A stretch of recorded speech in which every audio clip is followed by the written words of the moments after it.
SRv6 has become increasingly popular over the past few years. It can address many challenges faced by traditional IP or MPLS networks, such as difficult cloud network synergy and inter-domain deployment. The two main characteristics of SRv6 are native IPv6 and the source routing. Focusing on these characteristics, let's see what benefits SRv6 offers in terms of security. To start with, let's look at the native IPv6 characteristic. Because SRv6 is implemented based on IPv6 extensions, it inherits all the security improvements of IPv6. In contrast to IPv4, IPv6 was designed with possible security issues in mind.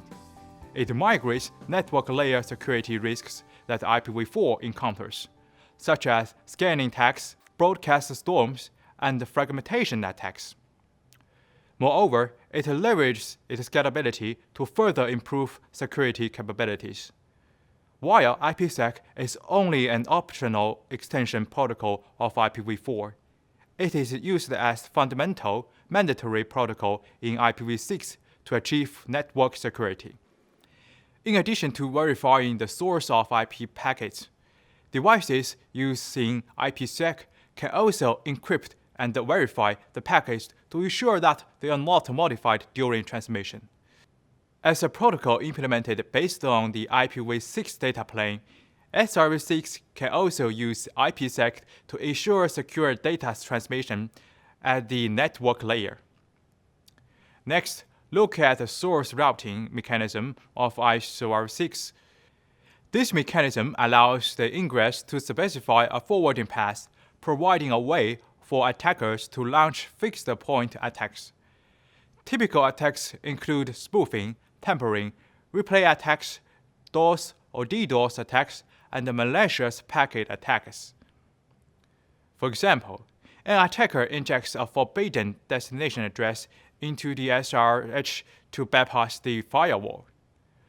An attacker may also construct an SRh to bypass a critical detection device. Another way is for an attacker to inject duplicate SIDs into the SRh to construct loopback traffic, thereby occupying network resources and launching a DOS or DDoS attack. These examples demonstrate that the SRh is the most important information for SRv6 and functions as password for packet forwarding. As such, the key to ensuring SRv6 security is to resolve SRh security issues. How do you resolve SRv6 SRh-related security issues? The key is to ensure the following points.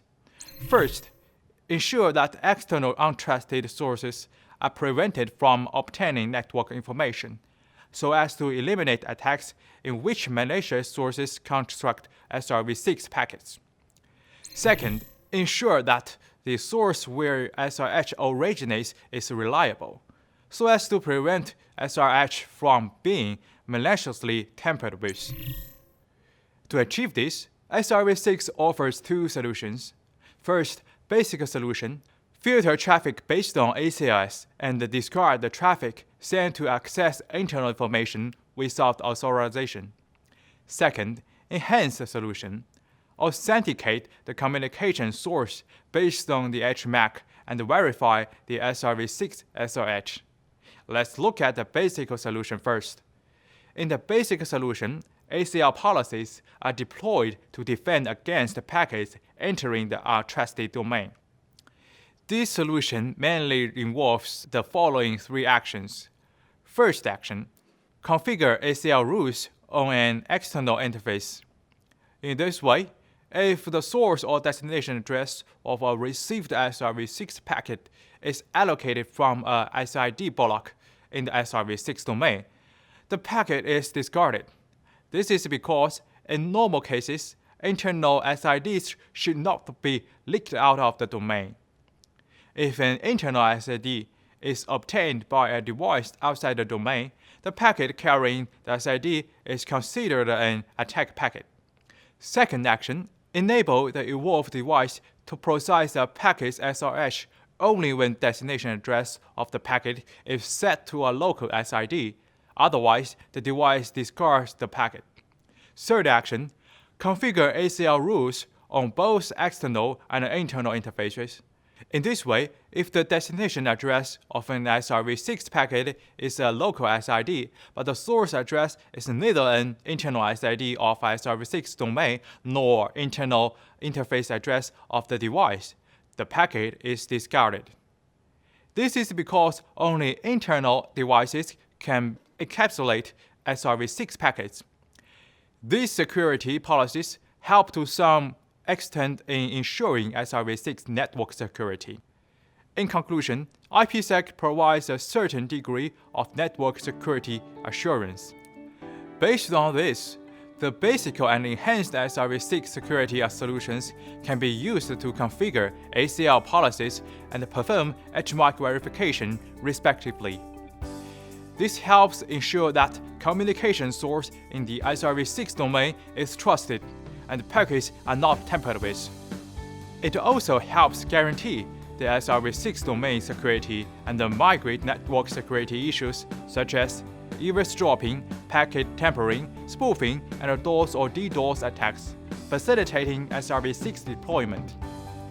SRv6, as a representative IPv6 enhanced technology, can work with other technologies to further improve network or service security. For example, it can work with network slicing to ensure secure isolation between services. It can work with APN6 to achieve service awareness and attack traffic identification. It can also work with SFC to implement one security service, or work with a controller to compute trusted paths. Network security construction cannot be completed overnight. To establish a healthy and secure network environment, we need to pay close attention to network security dynamics and continuously improve the security protection capabilities of devices. That's all about SRv6 security. Thank you for watching.